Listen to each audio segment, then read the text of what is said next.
안녕하세요. 네, 행복한 안식일입니다. 이 마스크를 벗고 아마 제 얼굴을 처음 보시는 분도 계실지 모르겠어요. 방송으로 보시는 분도 계실 거고. 저는 2022년 홍성교회 직원회에서 전입 장로로 이렇게 선출된 박지철입니다. 여러분 반갑습니다. 전입 장로면은 뭐 어디서 왔다는 뜻이잖아요. 물론 여기 또 아시는 분도 계시겠지만 저는 필리핀에서 20년간 생활하다가 작년에 왔습니다. 한국에서 단에 서기로는 20년도 더 됐습니다. 사실 좀 긴장도 되고 좀 떨리기도 하고 조금 자신이 없습니다. 그러나 기도실에서 우리 이민수 집사님이 오늘 하시는 말씀이 우리 모든 성도님들 마음 가운데 이렇게 와 닿을 수 있도록 기도해 주시고, 또 여러분께서 이 목소리를 합쳐서 이렇게 찬양을 해 주실 때 제 마음 가운데 커다란 위로가 받습니다. 내 마음에 들어오사, 여러분 마음 가운데 오늘 예수님께서 들어오셔서 이 거룩한 안식일이 우리에게 정말 축복의 안식일임을 체험하시게 되는 귀한 시간 되기를 바랍니다. 저는 오늘 이 설교 제목을 정하면서 굉장한 시간을 많이 보냈습니다. 여러 주를 제목을 제가 잘 못 정했습니다. 그러던 중에 제 마음 가운데 하나의 어떤 그 단어가 생각이 났습니다. 그 단어는 공감이라는 단어입니다. 제가 20년 동안 그 외국에서 생활하다가 한국에 와서 이렇게 교회 오고 또 사람들을 만나고 하면서 제 자신이 뭔가 좀 공감을 잘 못하는 것 같아요. 저 사람은 왜 저러지? 뭐 저분은 왜 저러지? 뭐 뉴스 봐도 저 사람들은 왜 저럴까라는 이런 그런 의문들이 이렇게 많이 일었어요. 그래서 우리가 다 마스크를 끼고 서로 얼굴과 얼굴을 마주 보면서 이야기할 수 없는 그런 시기에 살고는 있지만, 정말 우리에게 어떤 필요한 신앙적인 요소가 있다면 그건 공감인 것 같아. 그런 생각이 제 마음을 많이 이렇게 움직였습니다. 제 마음, 제가 설명하는 이 부분에 대해서 여러분이 공감을 하시면, 그분은 굉장히 공감력이 뛰어나신 분입니다. 아마 홍성교회에 계시는 분들은 적어도 제가 알기로는 공감력이 뛰어나신 분들로 그렇게 알고 있습니다. 어떻게 알았냐고요? 얼마 전에 홍주문화회관에서 군립 오케스트라 연주회가 있었습니다. 저도 이제 갔었는데요. 그 지휘자가 이렇게 박수를 유도하는 그런 부분들이 있어요. 연주 중에 제일 박수를 잘 치고 열심히 치시는 분들이 이래 봤더니 누구시겠어요? 홍성교회 우리 성도님들이 가장 박수를 열심히 끝까지 치시더라고요. 그래서 이분들은 참 공감을 잘 하시는 분이구나, 자 그렇게 느꼈습니다. 오늘 저는 성경 가운데에 요한복음 8장 3절로부터 11절에 있는 말씀을 여러분과 함께 보기를 원합니다. 제가 아직 컴퓨터에 서툴러서 이렇게 화면에 띄워드리지 못한 점 양해해 주시기 바랍니다. 성경을 한번 펴보겠습니다. 요한복음 8장입니다. 3절부터 우리 11절까지. 남자분들은 홀수를 읽어주시고 여자분들은 짝수를 읽어주시면 감사하겠습니다. 자, 남자분들부터 홀수 읽겠습니다. 시작.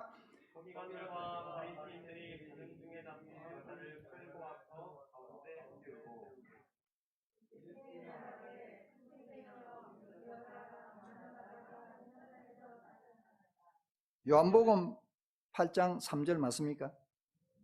예, 예. 또 그 다음요.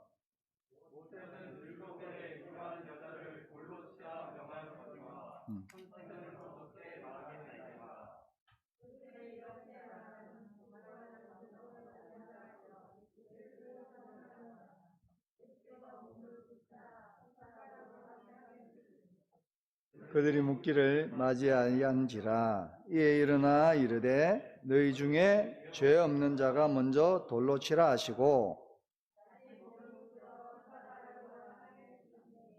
그들이 이 말씀을 듣고 양심의 가책을 느껴 어른으로 시작하여 젊은이까지 하나씩 하나씩 나가고 오직 예수와 그 가운데 섰는 여자만 남았더라.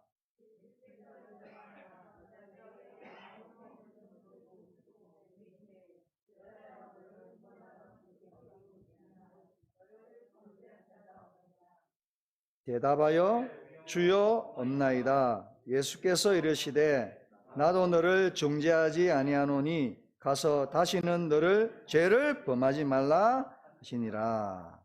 예, 아유 감사합니다. 말씀을 드리기 전에 제가 2010년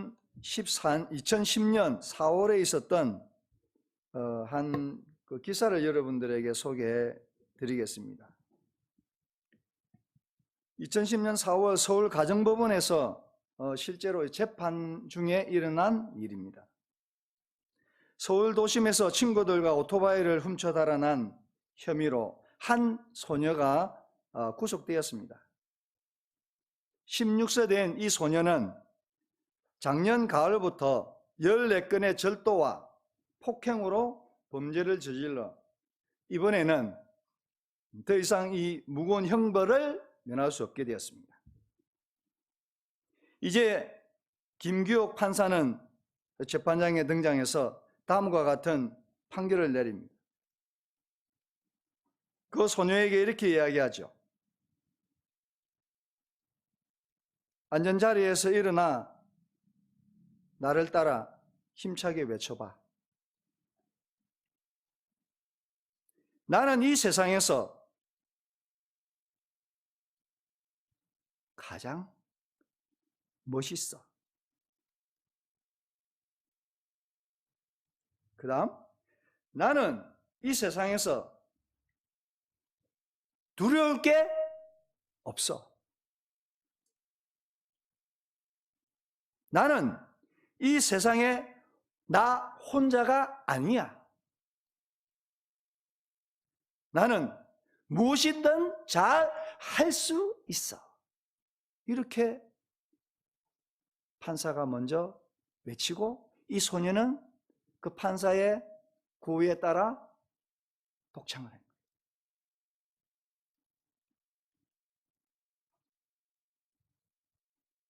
갑자기 조용해져서 이게 무슨 일인가?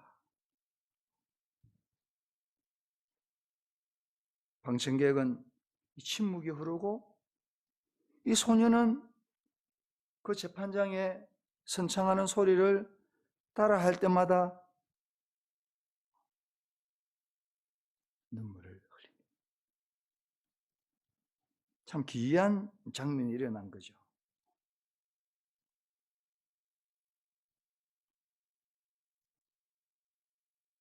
중형을 선고받아야 마땅한 이 소녀에게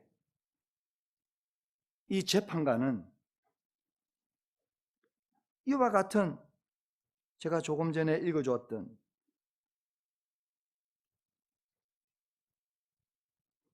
나는 이 세상에서 가장 멋있다. 나는 이 세상에 두려울 게 없다. 이 세상은 나 혼자가 아니다. 나는 무엇이든 할 수 있다. 이것만 따라하면 걔는 무죄야. 그 길로 석방이에요. 무엇이 이 재판관으로 하여금, 이 김기욱 재판관으로 하여금, 판사로 하여금 그에게 그런 재판을 판단할 수 있습니다. 저는 이 재판 광경을 우리가 오늘 읽었던 이 본문하고 이렇게 비교를 한번 해봤습니다.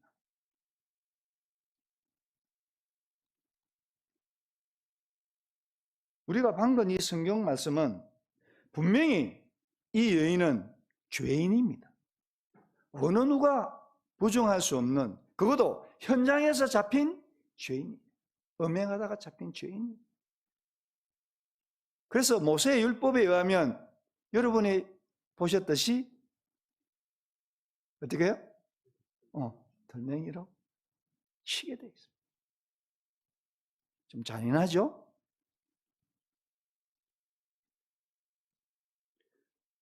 근데 예수님께서 나는 너를 뭐하지 않는다고요? 정죄하지 않는다. 왜 예수님께서 이 여인을 정죄하지 않았을까?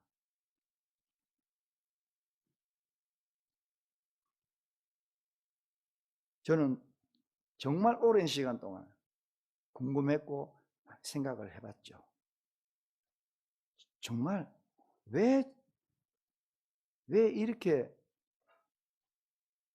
현장에서 잡힌 죄인을 예수님께서는 정죄하지 않으시고 용서하셨을까?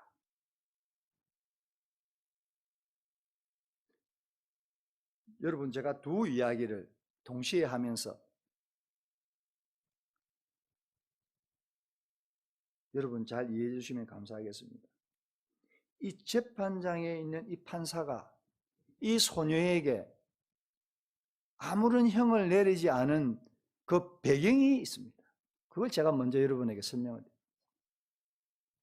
바로 작년까지만 해도 이 소녀는 홀어머니와 힘겨운 생활이지만 열심히 살았어요. 그리고 공부도 아주 상위권에 있는, 공부도 잘하는 모범 학생이었습니다. 거기까지 명랑하기도 했어요. 그리고 그 소녀의 꿈은 간호사가 되는. 그래서 열심히 공부하고 학교 가고 아주 명랑하게 아주 명랑하게 학교 생활을 한 소녀였습니다. 그런데 어느 날 하굣길에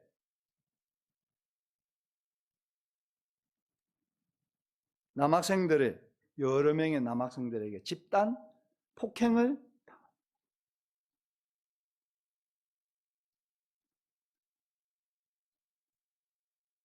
그 소녀는 병원을 다니게 되고 그 충격으로 그 어머니는 죽게 됩니다.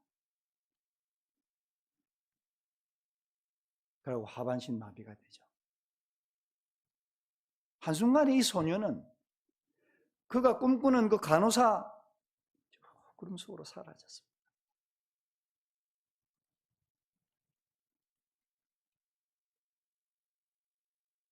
그리고 이렇게 법정 앞에 서게 된 거죠. 다시 본문으로 돌아가면 여러분, 이때 당시 죄인이라는 것은 지금도 그렇지만 이 여인의 형편을 누가 제일 잘 아느냐? 예수님께서 제일 잘 아십니다.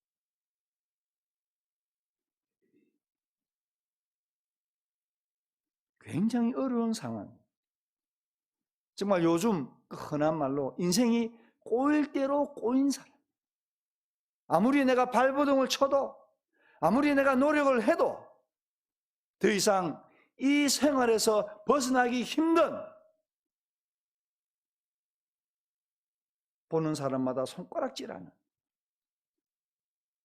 누구와도 어울릴 수 없는 왕따 중에 왕따로 생활할 수밖에 없는,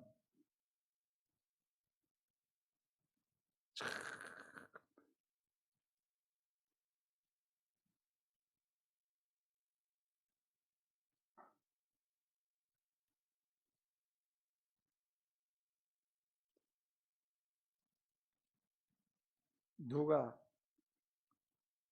이 여인에게 감히 돌을 던질 수 있을까? 그 생활, 그 처지를 안다면 누가 이런 소녀에게 중형을 내릴 수 있겠습니까? 어떤 판사인들 어떻게 이렇게 이 소녀에게 중형을 내릴 수 있겠냐고요. 그 소녀의 처지를 안다면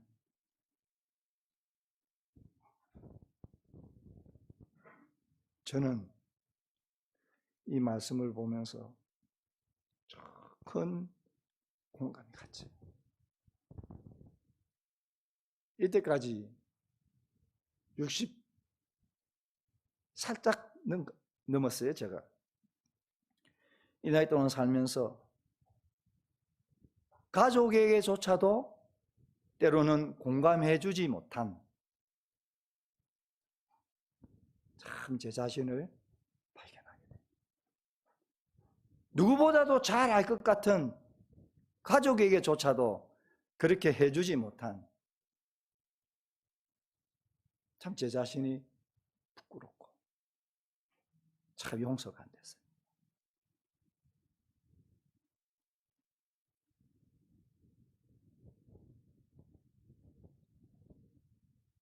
만약에 이 아이에게 어떤 잘못이 있었다면 그것은 여러분과 제가 속해 있는 이 사회가 문제예요. 그 말은 이 사회 속의 한 구성원으로 자리 잡고 있는 여러분과 저의 잘못이기도 하다. 이런 생각을 제가 해왔습니다. 그러면서 이 판사님은 앞으로 나오라 그럽니다. 그래서 이렇게 이야기합니다. 제가 마음 같아서는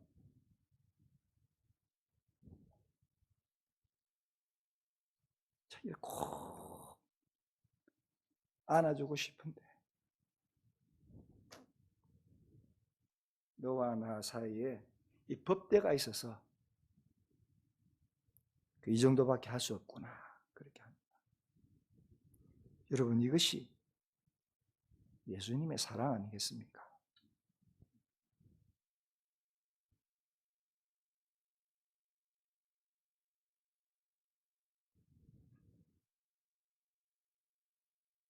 우리의 상황과 우리의 처지를 내가 살고 있는 가족이나 내 주위의 이웃이나 함께 다니는 우리 성도님이 혹시 몰라줄지라도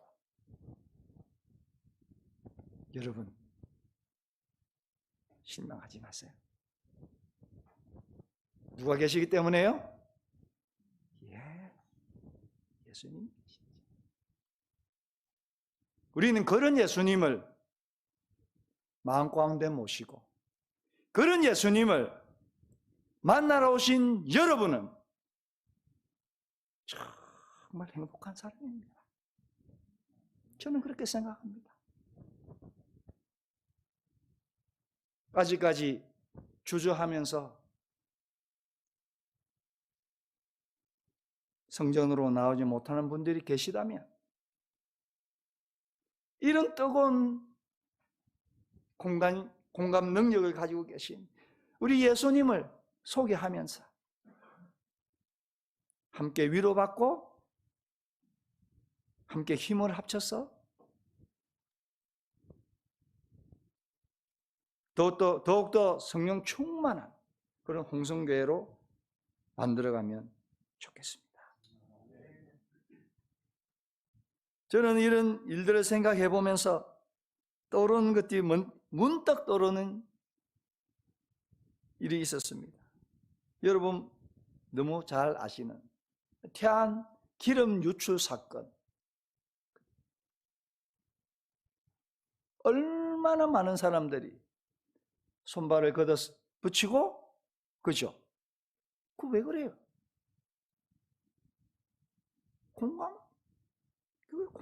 내가 그 일을 공감하기 때문에. 얼마나 반대되는 사건이 또 하나 문득 떠올랐습니다. 그것은 가슴 아픈 일이지만 7년 전에 있었던 여러분도 짐작하시겠지만 세월호 사건.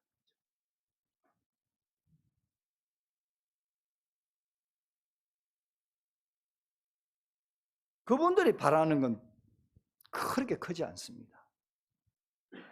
공감해 주는 거죠. 이런 큰 슬픔에 정말 모든 것을 잃은 듯한 그런 슬픔을 가진 분들 앞에서 함께 공감해 주는 것, 그거 원하는 거잖아요. 네가 잘했나 내가 잘했나 서로 다투는 걸 원치 않거든요.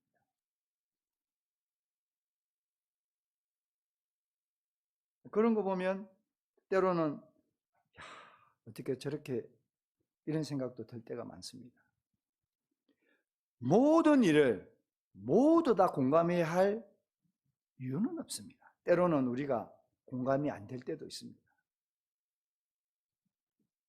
얼마 전에 제가 교회 와서 가장 좀 신선한 충격을 받은 장면이 하나 있어요. 선거위원을 뽑는다 하더라고요. 그래서 교회 저도 이제 오래 다녔으니까 근데 목사님께서 앞에 서시더니 사람을 이렇게 쭉 기수하님들로 오세요 흑백으로 그냥 하시대요. 흑백. 나 너무 흑백. 왜냐하면 저는 이때까지 그 선거위원이나 선거위원을 뽑을 때 누구 추천 김 장로님 추천합니다.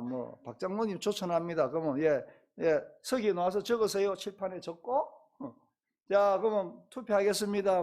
김 장로님 10표, 박 장로님 7표 이렇게 그런 것만 생각했어요. 진짜로. 근데 그냥 아주 심플하게 하시더라고요. 그런데 거기에 대해서 아무도 어느 누구도 토론하시는 분이 안 계시고 굉장히 만족한 표정. 거기서 제가 놀란 거예요. 그래서 제가 누군가 옆 사람한테 그랬어요. 이래도 되는 거냐고. 그럼 그걸 안 하고 어떻게 하냐요.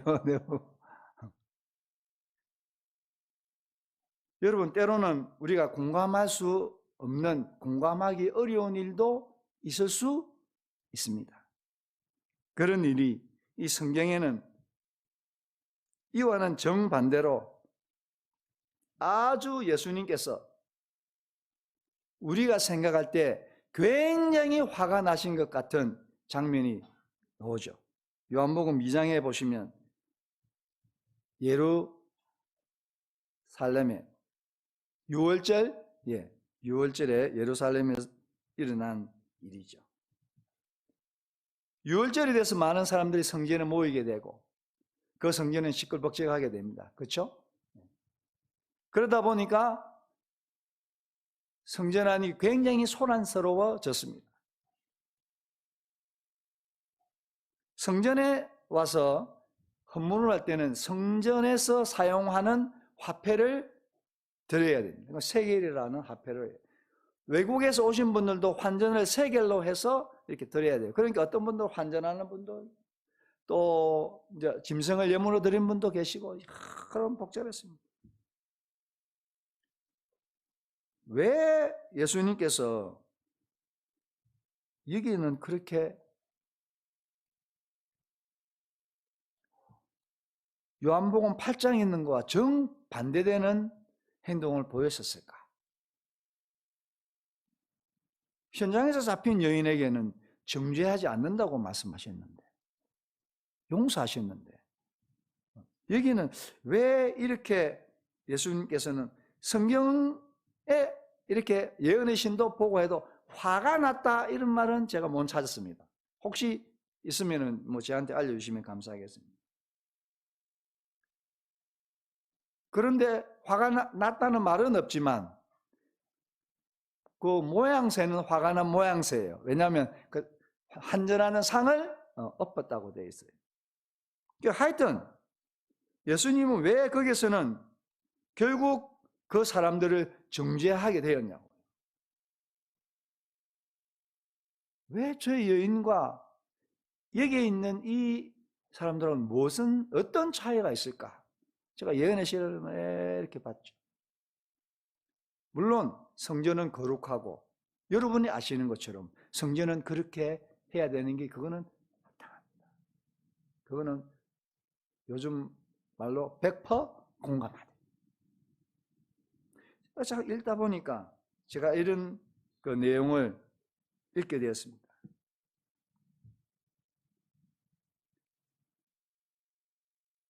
왜 예수께서 이렇게까지 하실까라는 그 질문에 대해서 예언실에 이렇게 적혀 있어요. 그들은 그리스도께서 가난한 자들을 위하여 긍휼을 베푸셨음을 아셨다. 그들이 예수님의 그 근엄한 눈빛과 그 하늘에서 울려 퍼지는 듯한 그런 엄륜한 목소리를 듣고 허겁지겁 다 도망갔을 때 그 뒤에 남아있는 자들은 가난하고 병들고 세상 세파에 찌들렸어. 엄청난 어려움을 겪는 사람들만 남게 되었다 그랬습니다. 그래서 예수님은 눈물 어린 눈으로 당신의 주위에서 떨고 있는 자들에게 이렇게 말씀하십니다. 두려워 말라. 내가 너희를 건지리니 너희는 나에게 영광을 돌리라. 내가 이 일을 위하여 세상에 왔노라. 그렇게 말씀하셨습니다. 그때 그 주위에 있는 많은 불쌍한 사람들, 병자들 예수님께 모여들었고 예수님께 나를 축복하소서. 나의 죄를 용서하소서.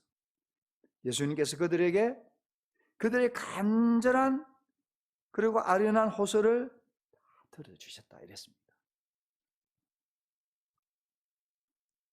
그들이 그 고침을 받고 고향에 가서 그 소식을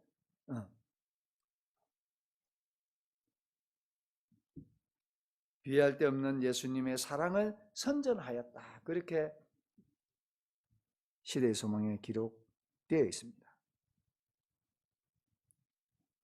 여러분, 우리가 공감한다는 것은 시대의 소망 179페이지에 보니까 공감하는 마음은 어떤 결속을 이루어준다 그랬습니다. 저는 우리 홍성 교우님들께서 많은 공감을 통해서 이 교회가 하나로 결속된 이 힘으로 하나님께 영광을 돌리는 그런 홍성교회가 되면 참 좋겠습니다. 여러분은 이 교회에서 여러분 어떻게 공감하십니까?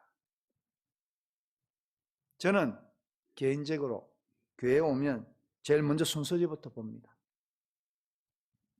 그래서 광고 어떤 것이 있는가 이렇게 보기도 하고 그 다음 보는 것이 우리 목사님 이렇게 교과 공부 이렇게 요약해 놓은 거 있습니다.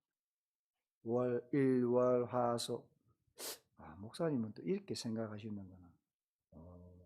혹은 내하고 생각이 똑같네. 월요일은 똑같네. 화요일은 다르네. 수요일은 똑같네. 목금토는 다 똑같네.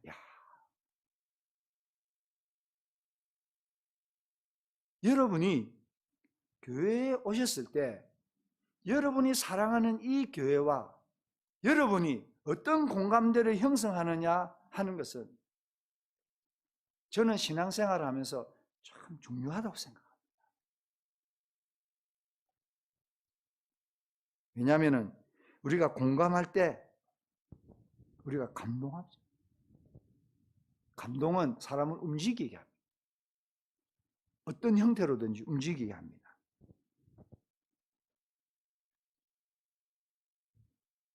특히 여러분이 이 찬미감 몇 장 이렇게 나올 때 찬미하실 때 우리가 입을 이렇게 다물고 있으면 이거는 인쇄에 지나지 않습니다. 인쇄에 행한 거잖아요. 이 뭐 4번음표, 8번음표 내하고 뭔 관계 있어요? 아무런 관계가 없어요. 그런데 여러분 이걸 부르시잖아요. 주 내 맘에 들어와 계셔 하는 그 순간에 더 이상 악보가 아닙니다. 이것은 여러분의 마음 가운데 이미 예수님께서 자리하신다는 증거입니다. 저는 교회에 와서 교회와 공감하려고 굉장히 노력을 많이 합니다. 여기에 교회를 올라오면 천국 계단을 올라와야 됩니다. 저는 걸어올 때마다 나 오늘도 천국 계단을 올라간다. 뭐 엘리베이터 타시는 분도 계시지만 계단이 혹시 몇 개인지 아세요? 집사님 몇 개죠? 예전에 한번 샀는데 까먹었어요. 아, 까먹었어요? 예? 32개. 맨 밑에 그 빼셨구나. 계단같이 안 생긴 거, 그거 조금 돋아난 거. 그것까지면 33개 아닙니까? 32개, 33개. 아이고, 감사합니다. 여러분이, 우리가 공감할 수 있는 부분은 많습니다.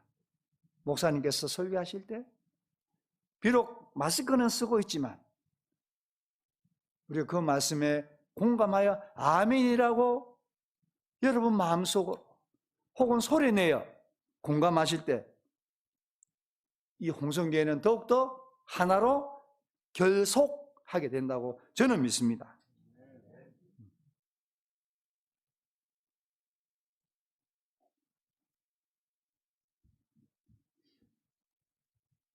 제가 말씀을 이제 마치면서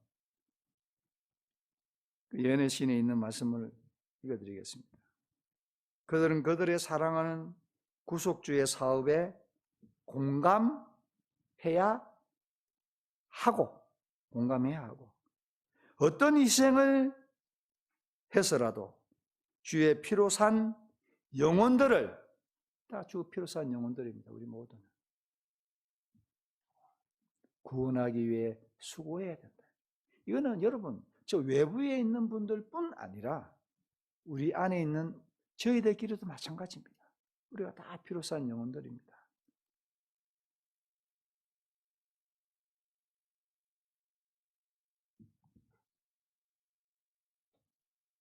제가 이 짧은 시간에 여러분과 얼마나 많이 공감할 수 있는지, 또 하나님과 얼마나 많이 우리가 공감할 수 있는지, 우리가 숫자로 헤아리긴 어렵습니다. 그러나 분명한 것은 하나님께서 여기 계시고 여러분 마음 가운데 계시기 때문에 우리는 충분히 주님 안에서 공감할 수 있다고 저는 생각합니다. 앞으로도 우리 홍성교회가 더욱더 공감 신앙을 통하여 우리 삶에서 조금 더 서로를 이해하고 조금 더 처지를 생각하여서 함께 신앙생활하는 것이 정말 하늘 가족임을 체험하는 우리 모든 성도님 되시기를 바라면서 제 말씀을 줄이겠습니다. 감사합니다. 사랑과 자비가 풍성하신 아버지 하나님, 주님의 은혜 진심으로 감사합니다. 우리의 형편과 처지를 아시고 성육신으로 이 땅에 오셔서 저들과 함께 이 세상의 고난에 참여하시고 우리 불쌍하고 가련한 저희들을 위하여 십자가에 돌아가신 주님을 생각할 때 참 은혜 감사합니다. 주님의 은혜가 아니면 우리가 어떻게 이 자리에 설 수 있겠습니까? 모든 것 주님께 맡기오니 주님께서 불쌍한 자를 사랑하시는 것처럼 그들을 동정하고 그들의 마음을 헤아리는 것처럼 우리도 이 땅에 살면서 주님의 본을 따라 이웃을 사랑하고 우리 성도님들을 사랑하는 우리 모든 홍성교회 성도님들에게 도와주시옵기를 예수님 이름으로 간절히 기도드렸습니다.